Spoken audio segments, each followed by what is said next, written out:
नमस्कार, आप देख रहे हैं विश्व इंडिया टीवी न्यूज। खबरें लेकर हाजिर हूं मैं वर्षा सिंह और अब बढ़ते हैं आज की खबरों की ओर। 25 साल की लुटेरी दुल्हन 7 महीने में बदले 25 दूल्हे। एमपी के इस शहर में पकड़ाई कई राज्यों की मोस्ट वांटेड। 23 साल की अनुराधा देश के अलग अलग शहरों में शादी रचा चुकी है। शादी के बाद वो दूल्हे के घर से कैश और जेवर लेकर फरार हो जाती है।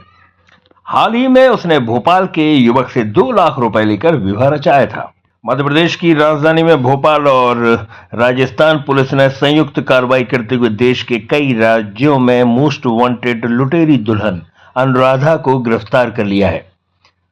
आपको जानकर हैरानी होगी, लेकिन महज 23 साल की इस युवती ने सिर्फ 7 महीनों के दौरान 25 दूल्हे बदल दिए। दावा यह भी है कि आरोपी युवती महज 8 दिन में नया विवाह रचा लेती थी। दरअसल उत्तर प्रदेश के हराजगंज की रहने वाली 23 साल की अनुराधा अलग अलग लड़कों से शादी रचाती थी। इसके बाद घर से कैश और जेवर लेकर फरार हो जाती थी। आरोपी ने हाल ही में भोपाल में गब्बर नाम के युवक से 2 लाख रुपए लेकर विवाह किया। राजस्थान पुलिस को सूचना मिली थी कि युवती भोपाल में छिपकर किसी नए दूल्हे को अपना शिकार बनाने में जुटी है। पुलिस की एक टीम अनुराधा को पकड़ने के लिए जाल बिछा रही थी और बोगस ग्राहक बनकर पहुंच गई, जिसके बाद इस बैरसिया इलाके से काला पीपल पन्ना खेड़ी से उसे गिरफ्तार कर लिया गया। शादी के लिए 2 से 5 लाख रुपए तक वसूली करती थी। बताया जा रहा है कि इस गिरोह में और भी लोग हैं जो एजेंट बनकर 2 से 5 लाख रुपए तक वसूल कर शादी करवाते थे। जांच में यह भी सामने आया कि गिरोह भोपाल से ऑपरेट होता था। फिलहाल पुलिस आरोपी युवती से पूछताछ कर गिरोह के अन्य सदस्यों को भी दबोचने की तैयारी कर रही है। विश्व India TV news bureau report. Bhopal में चलती बस के पहिए निकले, कई छात्र सीट से उछलकर गिर पड़े। 16 सवार छात्र सैम ग्लोबल यूनिवर्सिटी की बस है। भोपाल में रायसेन रोड पर छात्रों से भरी बस के पीछे के दोनों टायर अचानक निकल गए। बस असंतुलित हो गई और इसमें सवार सैम ग्लोबल यूनिवर्सिटी के कई छात्र गंभीर रूप से घायल हो गए। जिस बस में हादसा हुआ वो महाराष्ट्र पासिंग थी। MH34AB8055 उसका नंबर है।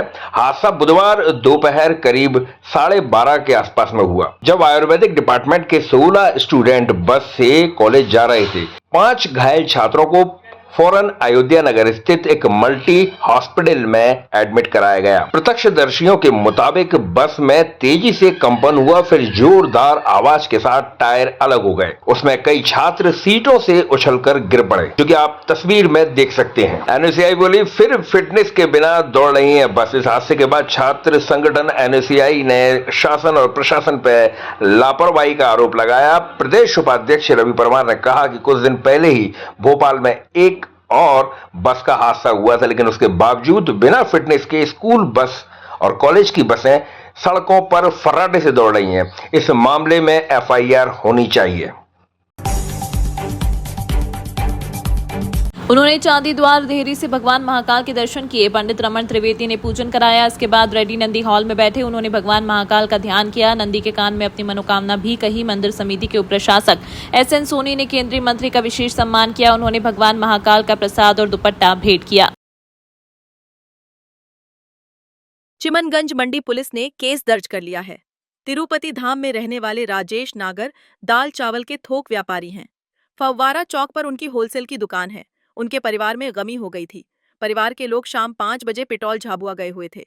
रात 3 बजे के करीब 4 चोरों ने उनके मकान का पिछला गेट तोड़ा और घर का सामान उथल पुथल कर दिया। घर में रखा सोना, चांदी, नकदी, 12.5 लाख व अन्य सामान सहित करीब 35 लाख की चोरी कर खेत के रास्ते से भाग गए। सीसीटीवी में 4 युवक आते हुए दिखाई दिए हैं।